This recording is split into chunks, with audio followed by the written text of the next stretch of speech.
Ah, c'est drôle. J'ai fait mes chandelles à soir, puis j'ai retrouvé une bougie que j'avais faite de Marie. Je viens de me rendre compte qu'en fait, c'était Marie que j'avais allumée. Fait que j'ai sorti l'oracle des mémoires du Sakura éternel. Puis je suis venue vous faire un petit tirage de même. Sous la douceur des énergies de Marie. Je sais pas si comment vous êtes connectés aux énergies de Marie, mais j'ai juste à penser à elle, puis je ressens une très grande douceur maternelle, réconfortante, satisfaisante.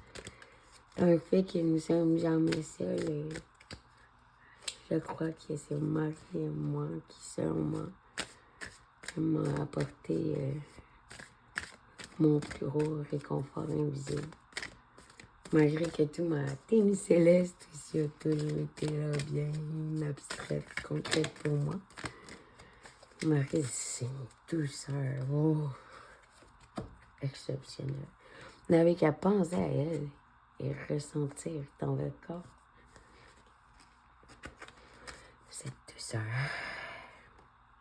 43, l'écueil, la bravo, les poissons, l'abondance, le rouge, le bleu, les chakras racines, les chakras gorge. Est-ce qu'on a une parole à ancrer dans la matière? Quelque chose à dire? Un feu bouillant d'abondance qui ne cesse de tourbillonner afin de ressortir de l'ombre au travers l'illusion de la lune. C'est un faux ancrage, probablement, qui a mis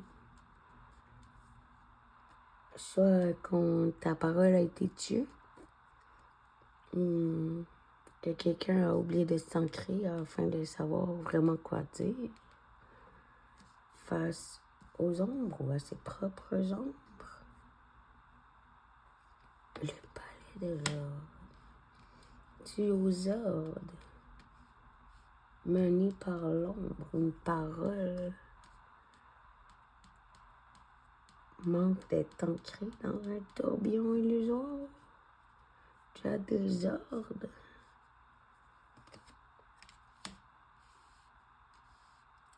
Ces ordres menaçant la stabilité. L'ombre donne des ordres pour menacer la stabilité. Dans le sens que, qu'est-ce qui te fait peur pour t'ancrer dans ta parole à ce point-là? Il n'y a rien qui devrait être assez noir pour t'enlever ta propre parole, ta stabilité, ton ancrage. Tu dois avoir un peu mal à la gorge. Tu sais en plus que tu peux t'auto-guérir. Donc, pour retrouver l'ordre dans ta stabilité sur l'ombre et retrouver ta guérison, il y a clairement quelque chose à dire dans la matière. Peut-être aller sortir la flûtiste de sa mélancolie. Du coup, as-tu quelqu'un que tu as laissé derrière à cause des ordres qui t'ont été imposés, menacés d'une certaine instabilité sur ta propre guérison? Mais si ta parole ne peut pas être ancrée, elle reste dans un tourbillon. La mélancolie ne sera jamais libérée. Continuons un peu alors. C'est les poissons, c'est l'abondance, mais le rouge et bleu, c'est l'ancrage de la parole. Quand je vois des poissons comme ça qui sont pas nécessairement en train de faire un tour, mais plutôt en train de tourner en rond. J'ai l'impression qu'il y a quelqu'un qui tourne en rond sur sa parole. Le loup. Moi, pour moi, le loup, ça signifie jamais quelque chose de dangereux, mais plutôt un guide. Pour moi, il est toujours là pour me suivre, me regarder en rond, puis un peu... dans le fond, moi, le loup, ça a tout le temps été un guide qui était là pour me montrer... c'est dans le sens que quand je le vois et que je vois ses yeux, souvent, je suis pas dans le bon sens. Mais le loup, il peut faire peur aussi. Fait qu'au lieu de comprendre qu'il est là pour te dire que t'es pas dans la bonne direction, des fois, quand tu vois lui, tu peux penser que c'est lui la menace et non les gens autour. C'est ça, hein? On revient à l'ombre puis à l'ordre, dans le fond. Ton loup intérieur est menacé dans sa parole ancrée.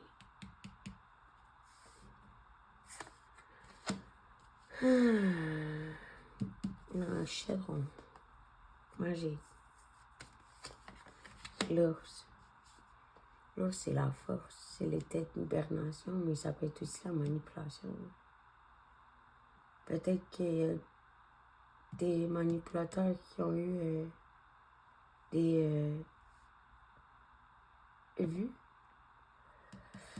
chose que tu brassais dans ton chaudron magique au bord de la mer pour reconstruire ta stabilité. Tu t'es peut-être senti menacé sur ton intuition extérieure dû à la dualité de certaines hordes de gens influents, puissants et malheureusement difficiles à écarter.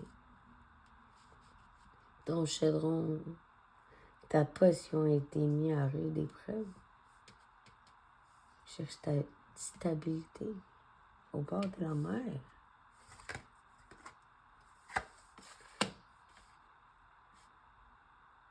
Pour retrouver ta guérison, il faut retrouver ton feu intérieur. Enlever la mélancolie, je pense qu'il est vraiment derrière ce moyen, une clé. Et voilà. Au lieu de déconner la clé, ça serait quoi la clé? La rose inversée. Qui attendait, pour moi, la rose était éternellement symbolique. De plusieurs manières. As-tu peut-être oublié d'écouter ton guide extérieur? Dû à la force réflecteur, ton guide extérieur de l'invisible, dans le sens que ton guide intuitif. Tu oublies tes potions dans l'ombre dû à des manipulations d'ordre public dans ta stabilité menacée au bord de la mer. As-tu oublié de retrouver ton propre feu intérieur pour tout guérir toi-même et te sortir de la mélancolie? Car depuis toujours, tu avais la clé pour retrouver la rose éternelle sous une pluie d'étoiles. Car, tel un chat, tu as toujours vu l'insigne sur la fleur de ta vie. À ne pas reconnaître les spirales extérieures.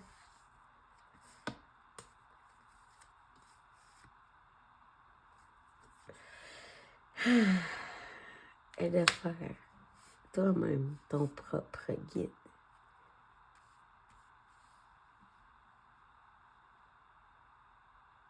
Sur Terre, comme dans n'importe quelle atmosphère. Faire de n'importe quelle grenouille des princes ou princesses sans avoir besoin de protection de la sorcière dans l'ombre.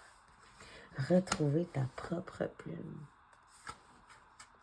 et écrire enfin ton propre livre des ombres. Des ombres.